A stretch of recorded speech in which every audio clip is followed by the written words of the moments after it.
we're going to fold the Dark Wizard.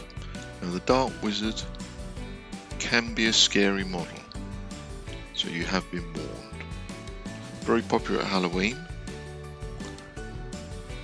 The paper that I'm using is white on one side and coloured on the other, but you don't actually have to use paper like this. You could have paper that is the same colour on both sides, but again, I'm using this type of paper to make it easier for you to see the folds. And also I'll be turning the paper over in this.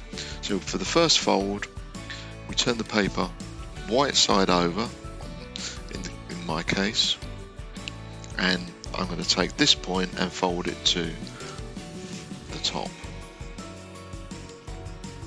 Making sure our point is accurate as possible, placing my finger on the point, and with my other hand take my finger and roll it down to create a little crease, and then crease and crease, and providing we've lined it up well at this point, the other 2 points will be accurate.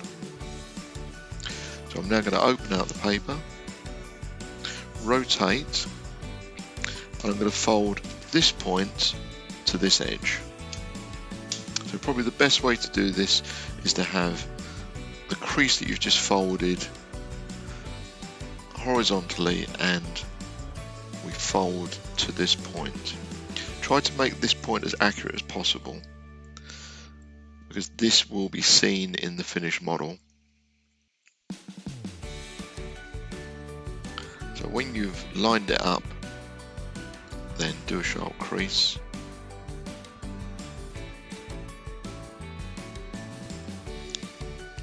And to reinforce the crease, you can use the edge of your nail like this. Rotate the paper around. I'm going to repeat the fold on this side. So I'm going to take this edge and fold it.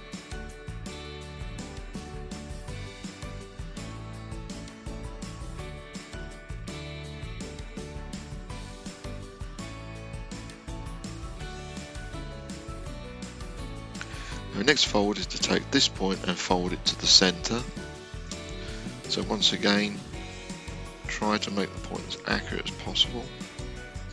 Accuracy also comes with practice. So if you don't manage it this time, that's fine. You'll get better the more of these you make. So sharp crease again. Very important sharp creases, because we're doing a lot of creases here that we'll be using later on. Turn the paper round and repeat on this side.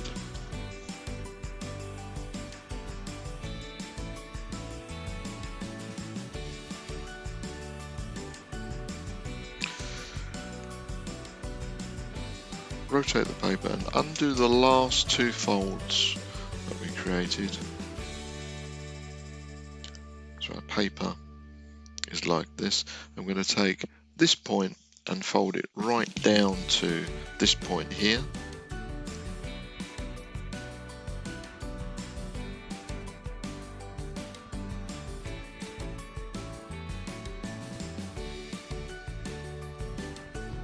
Now I'm going to rotate the paper, and I'm going to take this section and fold this edge up to this edge here. So line up. Try not to move this point. Now at this point we only want just a little fold here, and then open out.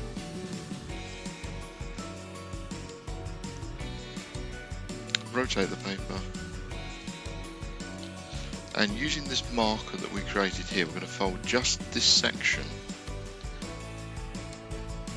up.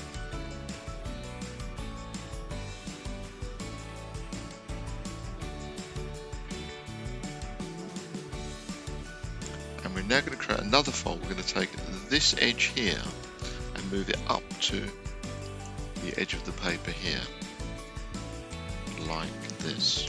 So we're effectively lining up the crease we just made with the edge of the paper at the top. Now at this point I'm going to turn over, and it's very important that that we turn over at each stage,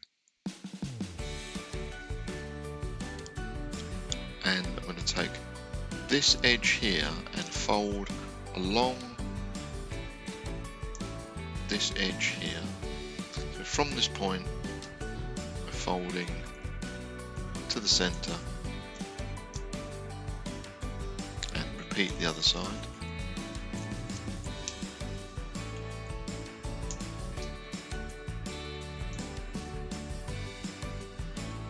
Now at this stage I'm going to turn the paper over, so we now have the white paper showing at the bottom, and I'm going to take this point and fold it down to the point where this crease, the crease we just made here, intersects with the paper here. So I'm folding down to that point.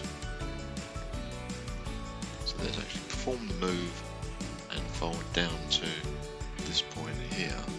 And I'm only creasing on this side of the paper. So once again, sharp crease. And remember, to the junction of this fold to this edge. So open out. I'm now going to do the same on this side. So once again, we have the paper, this crease meeting the point of the paper here, and I'm going to fold to that point. So taking the top point, folding down,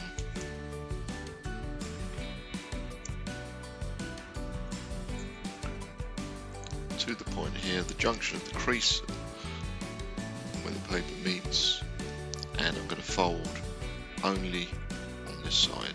And again, sharp crease and open out.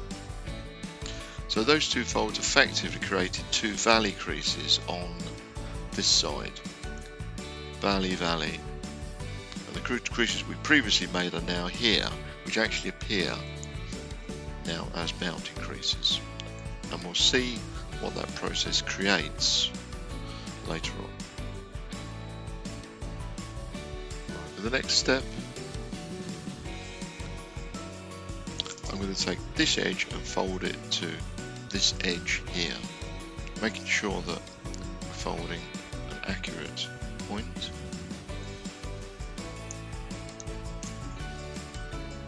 From the point, and I'm only creasing to the center, again sharp crease.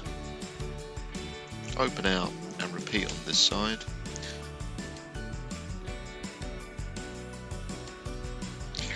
Now taking these two folds, we already have a fold, which is a valley fold here, allowing those two creases to reform and allowing the existing crease here to form,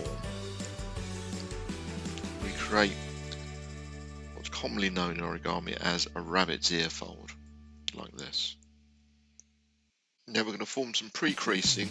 We're going to take this edge here and from the point there fold it over to the center and do a crease. Open out. Fold this whole section over, and then along the line of the crease we just made, we're going to fold in the opposite direction again to the center, like this. And this is a couple of pre-creasing steps, because what we're now going to do is open out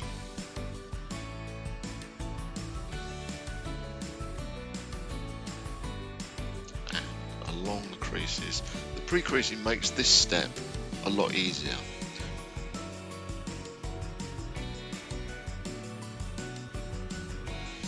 I've marked on the paper the creases we previously made. So we have a crease that runs all the way down the model, which is a valley fold. We have two other valley folds either side. We're not really interested in these at the moment, but they will come into their own shortly. We also have a valley fold here, which goes across the paper at an angle, and mounting folds here.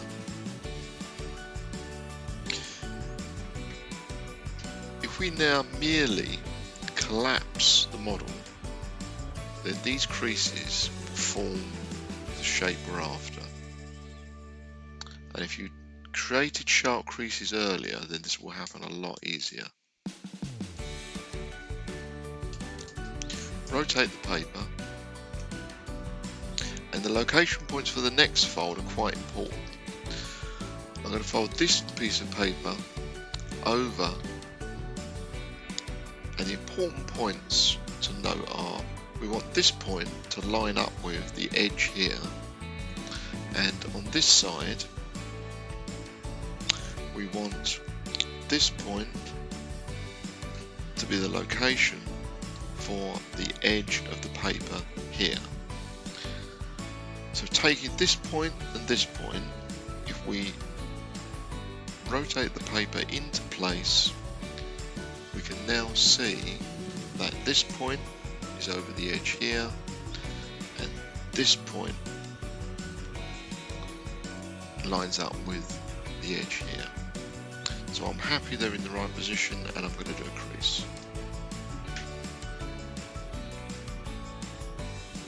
So remember our two marker points, this point to this edge, and this point here lines up with that edge there.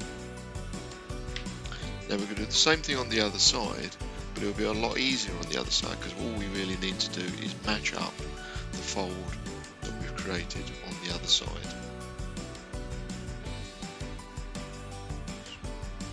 So for the hood, we already have the two creases. Now I previously marked the two creases below. So once again, sharp creases have helped us shape the hood.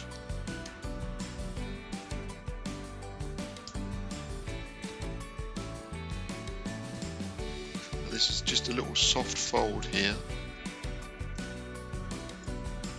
and a little soft fold here.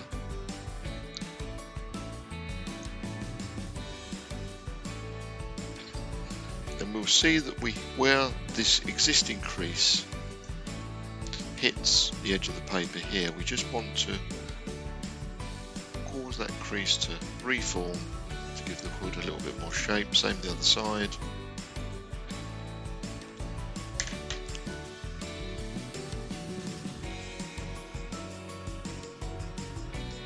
So this enables the hood to open out more. And we need to create an additional fold for the arms. We're going to create a fold which runs from here to this point here, folding inside. So we fold along this line to the point.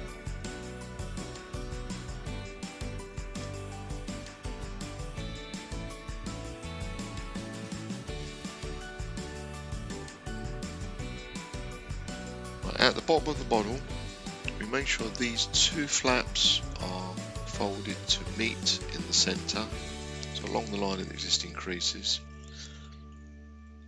And we now want to create a little locking fold here, so we're going to fold this flap upwards from the point, fold it to the center of sharp crease, and similarly on this side, fold the flap up,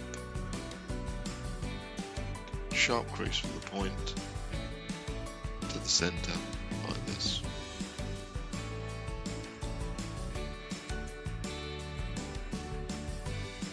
And so this then forms a lock that is also used as the base. And there we have the Dark Wizard. So take this away and don't scare too many people, either now or on Halloween.